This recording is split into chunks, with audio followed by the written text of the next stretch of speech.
We asked you guys what's one part of mixing or production that you find difficult. And so many people responded with getting the low end and the kick to sound clean and professional. So that gave us an idea. We wanted to create the ultimate pack of free kick samples. This is Signature Kicks. We painstakingly recreated kicks from some of our favorite artists and their biggest songs. So why'd we do this? Well, if a kick works for Skrillex or Dua Lipa or Alan Walker or Zedd or Martin Garrix or Flume, Millennium or Sanho, it'll probably work for you, even if you're mixing on headphones or you don't have a treated room or you don't have expensive monitors. These kicks are proven to work. They're in songs that have racked up literally billions of plays. So Signature Kicks comes with 90 kick samples spread across 27 different artists. Let's run through a couple of those right now. All right, so this is what it looks like when you open up Signature Kicks. You'll see all the artist folders, and then if you go into any of the folders, you'll see the kicks for that artist. Now, most of the kicks correspond to an actual song by that artist. As an example, this is Flume's kick from his track, Never Be Like You. Right, so if you go into any of the folders, you'll see anywhere from usually 2 to 5 kicks. Some artists have more than others. So if you're wondering how we made these kicks, then we have a whole video on this on our channel, but you can basically extract kicks from actual songs. It's a very tedious process. It doesn't always work, and it does require you to kind of build the kick back up because you'll inherently lose some of the frequencies while you're trying to extract it. And that's essentially how we did this, and we kept only the best results, the best kicks that we can immediately use in your productions. All right, so we're gonna finish up this video by looking at a couple really helpful techniques and tricks I've picked up over the years that makes getting the right kick for your track a lot easier. So mistake number 1, thinking that you just need to find the right kick for your track and not thinking about it in terms of genre. Here's a great example. I made a remake of Blinding Lights by The Weeknd. We'll throw in a Ben Bomer kick instead of the kick that I used in the remake.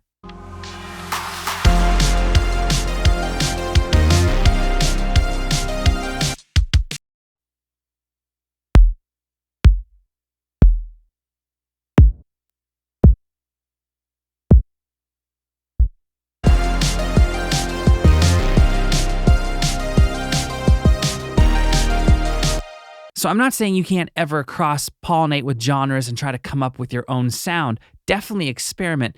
But if you're a beginner and you're just starting out, you need to know what works for a genre before you can go and bend it and break the rules. All right, so this next one is pretty simple, but it trips up a lot of producers.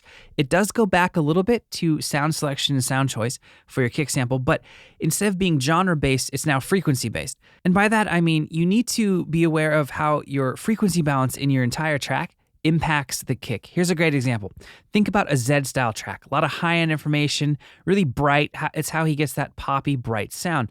He needs kicks that have a lot of snap, high-end transient information to the kick sample for them to kind of stand out in the mix. Now, what we're going to do is we're going to open up a remake for Fisher's track, You Little Beauty, that I made, and we're going to swap out the kick in that track with one of Zedd's kicks.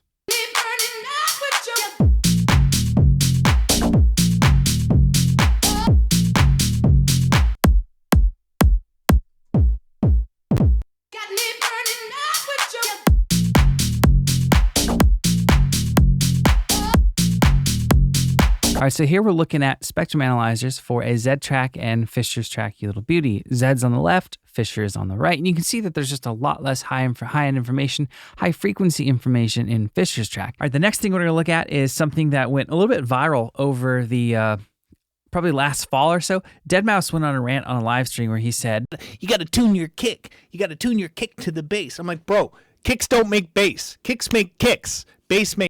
Right, so he's willfully ignoring the whole element of every kick ever having a subtone or subfrequency. Here's a plugin made by Sonic Academy called Kick 2 that literally lets you build kicks from scratch, and you'll notice that a big part of this is tone and frequency, the subtone. So if you have a kick that's too long, it's really hard to deal with because it'll cut into every bass note, and now you're facing this uphill battle of sidechain compressing or ducking or using a tool like LFO tool to try to get the kick and the bass out of each other's way. So if you guys are interested in checking out Signature Kicks, the link will be in the description. Thanks for checking out this video. Hope you're having a good day, and I'll see you next time.